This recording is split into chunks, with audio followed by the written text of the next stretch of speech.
AP deputy CM Pawan Kalyan వరద బాధితులకు భారీ విరాళం ప్రకటించారు. బాధితులను ఆదుకునేందుకు తన వంతు సాయంగా ముఖ్యమంత్రి సహాయనిధికి 1 కోటి విరాళం ఇవ్వనున్నట్లు తెలిపారు. వరద సహాయక చర్యలపై పవన్ కళ్యాణ్ సమీక్ష సమావేశం నిర్వహించారు.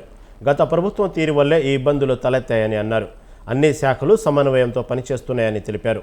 ప్రకృతి విపత్తు సమయంలో నిందల కంటే ప్రజలకు సేవ చేసేందుకు ముందుకు రావాలని సూచించారు. భవిష్యత్తులో ఇలాంటివి జరగకుండా ఏం చేయాలనేది మంత్రివర్గంలో చర్చిస్తామన్నారు. వరద నిర్వహణ కోసం బృహత్ ప్రణాళిక తయారు చేస్తామని తెలియజేశారు. వరద సమయంలో తమ శాఖ క్షేత్రస్థాయిలో పనిచేస్తుందని స్పష్టం చేశారు. 3 పార్టీల వ్యక్తులు, మద్దతుదారులు అందరూ కూడా మనందరం ఇలాంటి ప్రకృతి విపత్తులు వచ్చినప్పుడు అందరం కలిసి మనం ముందుకు తీసుకెళ్ళాలి. రాష్ట్ర ప్రభుత్వం నుంచి కొత్తగా ఏర్పడ్డ ప్రభుత్వం మనం ముందుకు తీసుకెళ్తా ఉన్నాం. అలాగే మీ వంతు సహాయం కూడా మీరు చేయమని కోరుకుంటా ఉన్నాను.